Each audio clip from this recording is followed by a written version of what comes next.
Looks like you're ready to jump into phase diagrams. Phase diagrams are sort of a summary of all the different combinations of pressures and temperatures, and then um, mapping whether a particular chemical will be a solid, liquid, or gas at that combination. And so, again, our knowledge base is very fixated on one atmosphere because most of us live at one atmosphere near sea level and have for a really long time. And we boil water and we melt ice at zero, or sorry, at one atmosphere at zero elevation.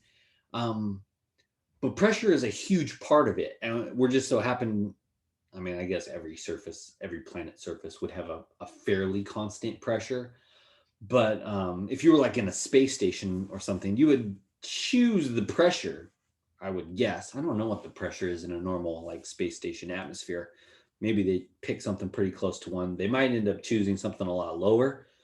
I think you could go as low as like zero point 0.2. And if it was 100% oxygen, then you could still breathe it. But pressure is equally a factor in determining whether something a solid, a liquid, or gas.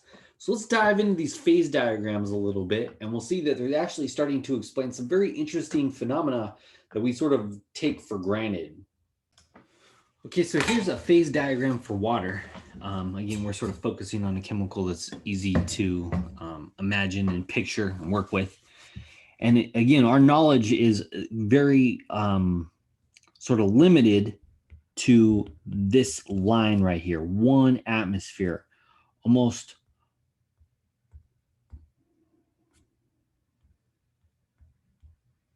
all of our experience with water comes with it at one atmosphere. Yeah, we can change the temperature, but most of us haven't really messed around with changing the pressure above a sample of water that much. And so at one atmosphere, 760 torr, 760 millimeters of mercury, here you see those normal at one atmosphere melting point and boiling points. And therefore, you can see what the melting point and boiling point would be at other pressures. So remember, we talked about going up the mountains a little bit. If you go up to a mile high, the total pressure is a little bit lower. And so now, maybe I'll do this one in blue.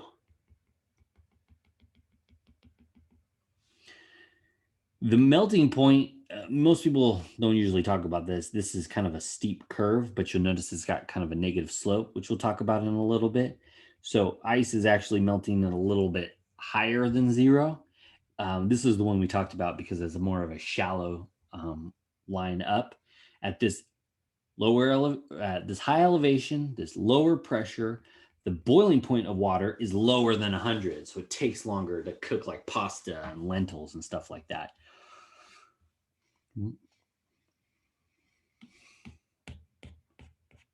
So one thing I guess we should point out is we got all three states of matter on here. We've got our solids, our liquids, our gases. And that's one thing to kind of remember when you start to see problems on this, you're going to have a mental picture of where the solids, liquids, and gases are. And so for that, you're going to have to remember that a phase diagram is pressure versus temperature. And then I like to remember this. You got this point here is labeled as the triple point. We'll talk about that in a second. And then for water, again, this line is negative. We'll see other chemicals that actually have a positive line between solid and liquid, which makes a lot more sense. And then the gas goes like this. And then you got to remember the three regions. You got your solid, you got your liquids, and you got your gases. It's not always easy to remember, like, especially I get the liquids and gases kind of confused, reversed if I don't think about it enough. But at low pressures, you're not pushing down on it enough to hold it in a solid or liquid phase, and so it doesn't really matter what temperature it is. If the pressure is low enough, like you could be down here, if the pressure is low enough, water will be a gas even at like negative 200 Celsius. So you got to remember what a phase diagram looks like, and you got to remember the three different regions. And the lines represent equilibrium between the two phases. So if you were right here on this line, maybe call that -2 Celsius, and they're not showing everything to scale, so it's sort of hard to guess, but it's above 760. So let's just call it 1,000 torr. If you're at that one point, the solid and the liquid are in equilibrium. So you got some ice, you got some liquid. So you got two phases in equilibrium. Okay, and that happens with all the different lines. So there's a lot of different points where you could have two different phases of a chemical. And so that leads to the triple point. This is going to blow your minds a little bit, but the triple point is a combination of pressure, temperature combination, where all three phases of matter exist in equilibrium. Pressure, temp.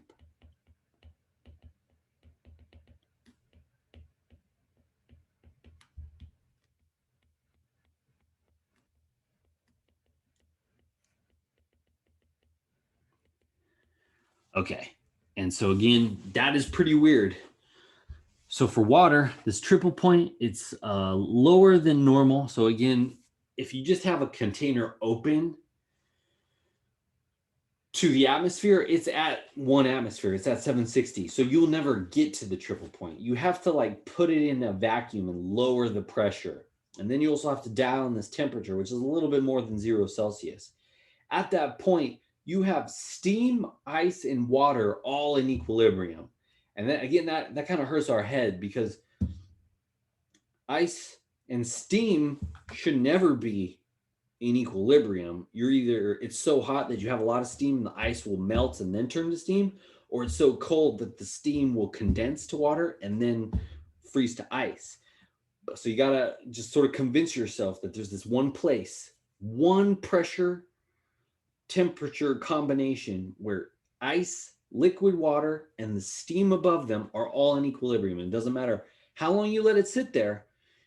Equilibrium means that the amounts won't change. So if you had 10 grams of ice and 20 grams of water and 30 grams of steam, you come back the next day, as long as it's still that pressure temperature combination, you will have that same amount.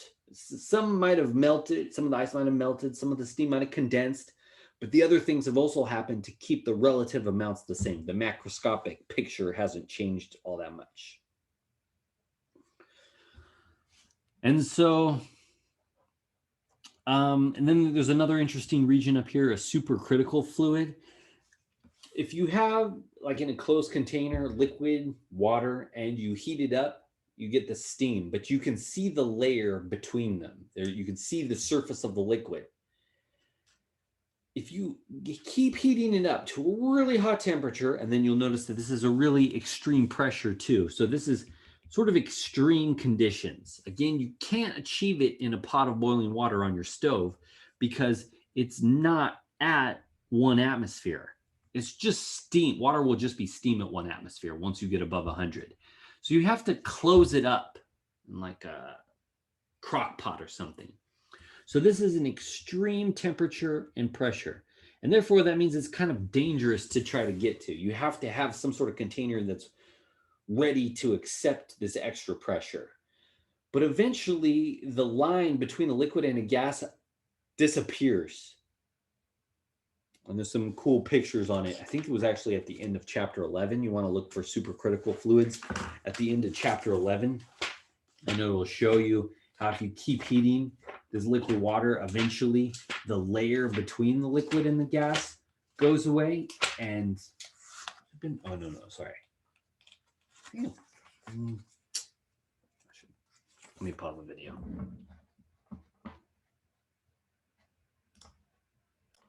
It's actually still in chapter 12. It's in 12.5. They have the critical point transition, and they got 4 pictures on page 522, where it's kind of a murky, foggy material, and it's got some properties of gases and some properties of liquids. It's very high energy, and so a lot of people actually are using them sometimes in dry cleaning. And then they also talk a little bit about how This is how you can decaffeinate coffee beans.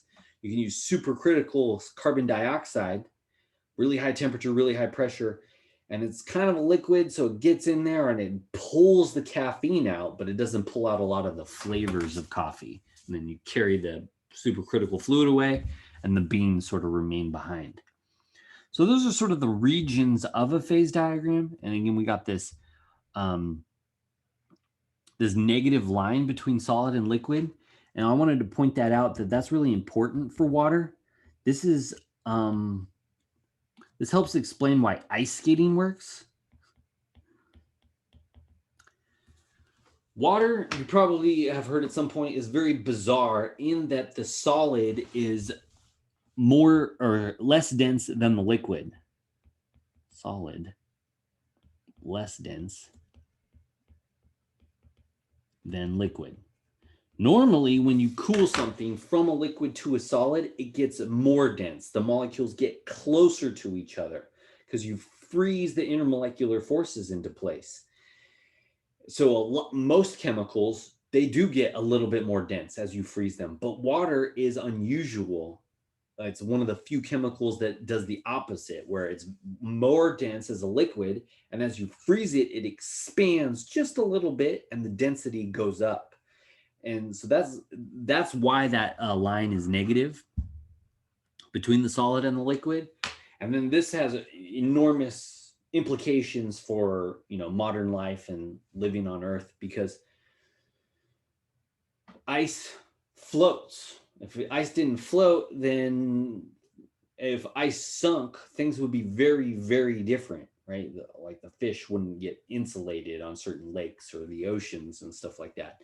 But another thing is that this explains why ice skating can occur. Because, okay, so normally ice is sitting there and maybe it's right at 0 and 1 atmosphere. And then you strap on the blades onto your feet. And as you go across it, you're putting all of your weight onto the blade, and that blade is pushing on the ice underneath it. And so you're increasing the pressure. And as you increase the pressure, you're forcing the ice underneath your blade to convert from a solid to a liquid. So right underneath your blade, that extra pressure is melting the ice and giving you that that liquid trail to glide across. Ice skating would not work for any other chemical with this. The slope of this was the other way. If it was a positive slope, like it should be, when you put the ice skates on and you started to skate across it, even if it was right at its melting point for whatever pressure it was, as you're putting that extra pressure in, you're going to freeze the surface, and your ice skates are going to freeze into the material, and you won't glide across it. And then one other thing here is that phase diagrams can help us predict what sort of phase changes are going to happen. It's obvious when you're changing temperature, but it also helps us predict what will happen when we're changing pressure. So if you got something in like a pressurized container and you either increase the pressure or decrease the pressure. So moving within the phase diagram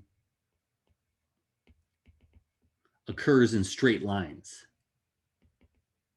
This is sort of a guideline. So I don't know if I've seen any questions where we change both the temperature and the pressure, but quite often it's like, okay, you got liquid water. So here's your starting point. Liquid water at room temperature. What happens if you put it in a vacuum container and decrease the pressure to, say, like 300 torr? Well, you start here and you drop down to 300 torr. Again, we're leaving the temperature constant. It didn't say anything about the temperature. And obviously, if the temperature went to like minus 100, it would be a little bit more complicated. But we're just going to, since they didn't, in this question I just made up, since it didn't say anything about temperature, we would just say, oh, it went from a liquid to a gas. It evaporated. And again, that's kind of weird and interesting, right? Because it was at room temperature. You put it in a vacuum container.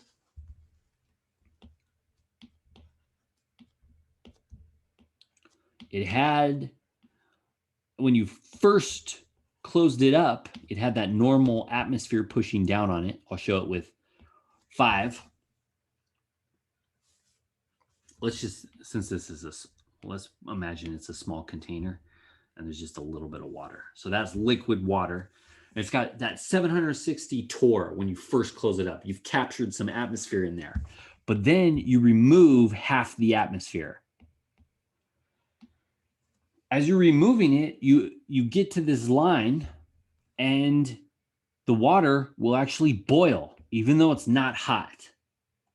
Again, I'm really trying to seal the deal on this concept that you can undergo phase changes not just by heating or cooling, but also by altering the pressure.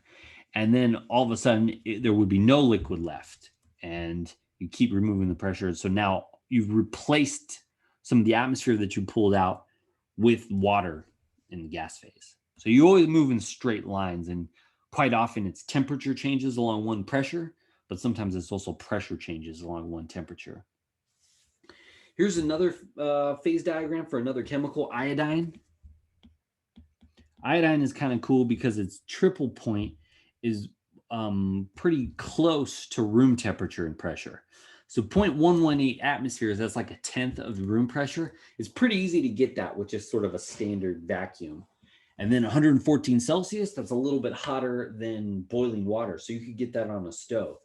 So you get a pressurized container, you pull out a lot of atmosphere, get it down to 0.118 atmospheres, and then heat it up to 114. Now all of a sudden you've got all three states of iodine in one container. It's got a critical point. It follows the solid, liquid, and gas. But notice here, the pressure curve does have that positive.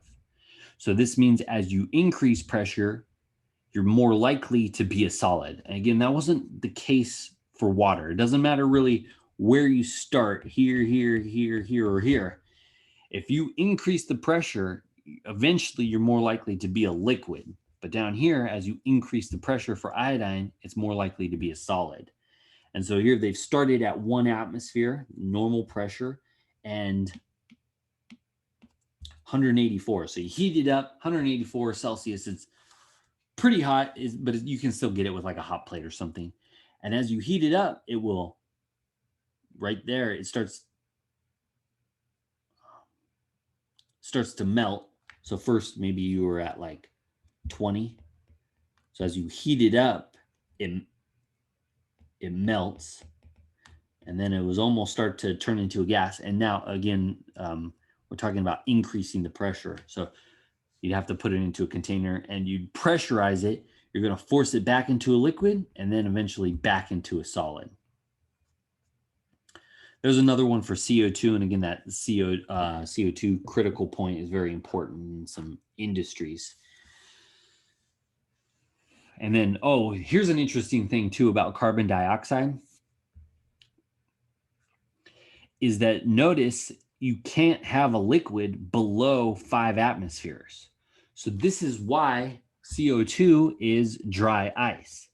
When we cool it down to less than negative 78.5 Celsius, so normally if dry ice is right there, it's subliming, but you have to cool it down to something less than that to have it in the solid phase.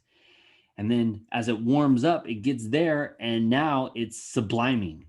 It's going straight from the solid to the gas phase. You don't get liquid CO2 until you get 5.1 atmospheres. And this kind of brings up an interesting idea that a lot of us haven't ever thought of. Minus 56.7. So here's room temperature. So if you were at 5.1 atmospheres and room temperature, CO2 is still a gas. You have to be really cold. So let's say like, I don't know. But we're all exhaling CO2 all of the time. If you were at a really high pressure, let's say 10 atmospheres, and a really, really cold temperature, let's say, minus 55, somewhere in here, the CO2 that you would be exhaling would be liquid. That would be pretty nasty, I'd have to imagine. I don't know if anybody's ever tried to live in those sort of conditions for too long. But again, yet another reason to be thankful that planet Earth, the surface, doesn't get anywhere above uh, really 1 atmosphere. So these are some of the things that I asked you to remember. The phase diagrams are P versus T, and that you got to have that sort of picture of, oh, there's the triple point, solid, liquid, gas. And here's a question that we can practice. So far I've just sort of been talking about phase diagrams. What sort of questions might you be looking for here? So a substance, so it's not talking about water, just some substance, has a triple point at negative 24.5 Celsius and 225 millimeters of mercury. It's going to really help to draw pictures on this. So that's why I think it's a good idea. And again, I'm going to put a positive slope in here. Hopefully that doesn't sort of factor in. Solid, liquid, gas. It has a triple point of negative 24.5 Celsius. So they're telling me where this is. And 225 millimeters mercury. What is most likely to happen to a solid sample of the substance as it is warmed from negative 35 to 0 at a pressure of 220? So we're actually at a little bit lower than the triple point. I got a lot of stuff going on right there, so let me do it like this. Millimeters of mercury. This is 225, this is 220, so we're here. And we start at minus 35. So we're here. So that makes sense that it would be a solid. And we warm it all the way up to 0. So 0 might be over there. So again, we'll go straight line. It's a constant pressure. Look, we go straight from a solid to a gas. Solid to a gas, what's that called? That's called sublimation. So because we're below the triple point, a liquid is not possible. But it wasn't going to be obvious that that was true until we drew the picture and we saw, oh, we're a little bit lower than this triple point to it, which is the first place that you can achieve a liquid.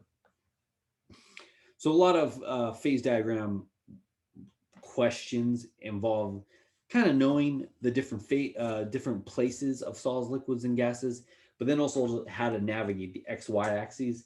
And again, moving in straight lines from starting to final conditions is sort of the best way to tackle those problems.